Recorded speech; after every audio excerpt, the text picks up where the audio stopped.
Halo Gan, smartwatch yang akan saya review kali ini merupakan sebuah smartwatch budget yang memiliki desain yang benar-benar mewah dan kelihatan mahal. Bersama saya Ramadan Febriansyah, ini adalah F8 smartwatch yang sebelumnya sudah saya unboxing dan videonya ada di channel ini. Silahkan dicek aja. Dan sekarang langsung aja kita review. Tapi seperti biasanya, sebelum kita masuk ke inti videonya, subscribe dulu boleh kali ya Gan, supaya saya semakin semangat untuk membuat video-video review seperti ini. Setelah pemakaian lebih kurang selama 2 minggu, jujur aja nih Gan, smartwatch ini berhasil membuat saya merasa benar-benar nyaman. Kenapa demikian? Pertama, hal ini dikarenakan desainnya yang kelihatan mewah. Mengadopsi desain yang hampir menyerupai Apple Watch, F8 smartwatch ini sukses membuat rasa percaya diri saya menjadi lebih meningkat ketika menggunakan jam pintar ini. Dengan housing yang terbuat dari bahan zinc alloy, membuat smartwatch ini memiliki bobot yang sedikit lebih berat dari smartwatch dengan housing plastik.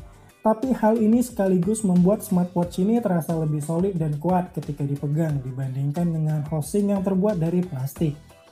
Smartwatch ini memiliki diameter sebesar 42 mm, yang membuat smartwatch ini terasa proporsional dan pas di pergelangan tangan saya yang relatif kecil. Untuk lebar displaynya, smartwatch ini memiliki lebar display 1,3 inch dengan jenis layar TFT. Menurut saya, tingkat kecerahan dari jam ini di bawah terik matahari masih terasa cukup kontras dan dapat terlihat jelas informasi yang ada di jam, meskipun dengan tingkat brightness terendahnya. Tapi bagi kalian yang tidak merasa nyaman dengan brightness redup ini, kalian bisa naikin lagi kok brightness-nya menjadi lebih terang. Untuk kualitas strap bawaan dari smartwatch ini terasa lembut dan masih cukup nyaman ketika digunakan.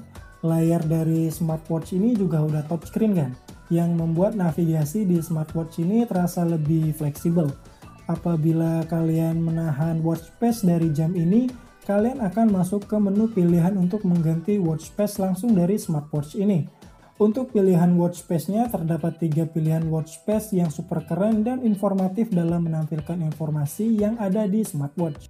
Kalau kalian usap dari tampilan utama ke kiri, kalian akan masuk ke menu atau fitur apa aja yang ada di smartwatch ini. Contohnya seperti ada menu monitoring yang terdiri dari heart rate, blood pressure, dan blood oxygen.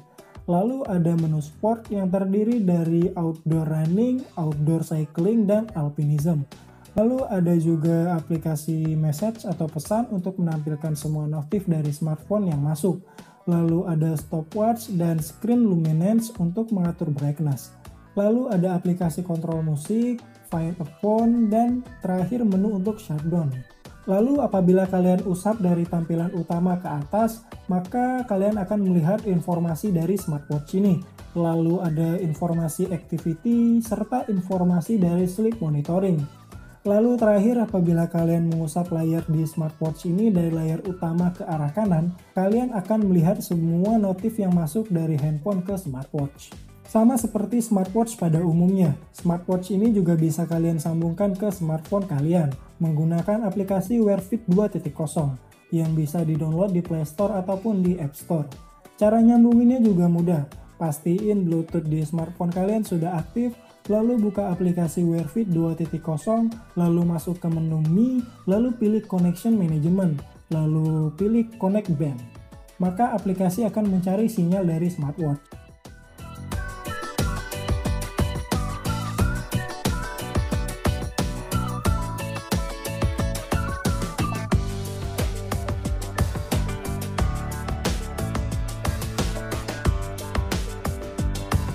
Apabila smartwatch sudah terhubung, maka kalian bisa mengaktifkan fitur tambahan dari smartwatch ini, seperti Smart Reminder yang terdiri dari Call Reminder, Message Reminder, Alarm, Sedentary Reminder, App Notification, dan Set Quiet Hours. Untuk apps notification yang bisa ditampilkan di smartwatch ini diantara lain ada dari Facebook, Twitter, WhatsApp, dan lain-lain. Smartwatch ini juga dapat memonitoring detak jantung kalian setiap jam secara otomatis nih Gan. Tapi kalau kalian aktifin fitur ini, udah pasti bakalan bikin baterai di smartwatch ini bakalan cepat habis. Smartwatch ini juga memiliki fitur screen saver Dan juga kalian bisa mentransfer gambar atau foto yang ada di HP kalian ke smartwatch ini untuk dijadikan screensaver-nya.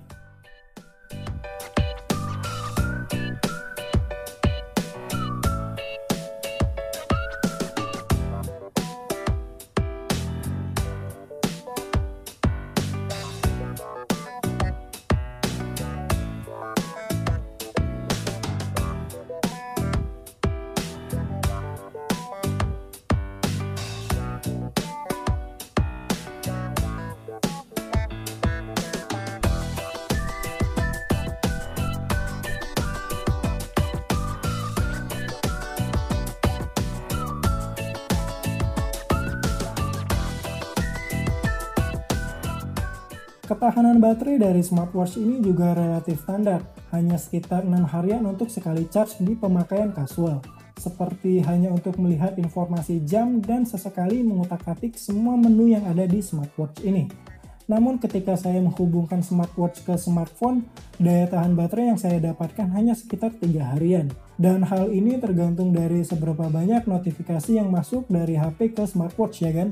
Smartwatch ini juga sudah disertifikasi IP67 yang menjadikannya tahan air di kedalaman hingga 1 meter. Tapi tetap kan, biarpun udah tahan air atau sudah disertifikasi IP67, saya tetap tidak merekomendasikan smartwatch ini untuk dipakai renang. Kecuali kalau sekedar dipakai untuk mandi, wudhu, ataupun cuci tangan.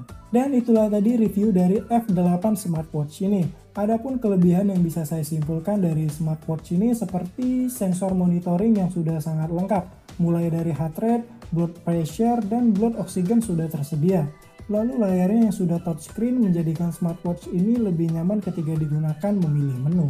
Terasa lebih fleksibel aja kan dibandingin dengan tombol single capacitive touch. Smartwatch ini juga memiliki desain yang mewah menurut saya. Dan terakhir, karena smartwatch ini udah tahan air, jadi kalian nggak perlu lagi takut ketika menggunakan smartwatch ini di bawah derasnya hujan air mata. Adapun kekurangan dari smartwatch ini menurut saya ada beberapa fitur yang terasa nanggung, seperti tampilan pesan yang masuk dari smartphone yang hanya tampil setengah layar. Jadi apabila pesan tersebut sedikit kepanjangan, kalian tidak bisa melihat pesan tersebut secara full. Padahal nih kan, kalau diperhatikan, space di bagian bawah pesan masih cukup luas untuk menampilkan karakter huruf atau angka. Lalu sensitivitas touchscreen yang terkadang kurang responsif ketika digunakan untuk mengontrol musik.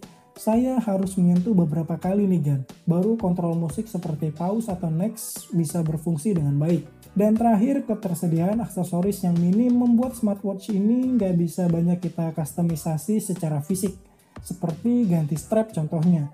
Diameter strap dari smartwatch ini adalah 35 mm, berbeda dengan strap yang digunakan di Apple Watch, yaitu di diameter terkecilnya 38 mm.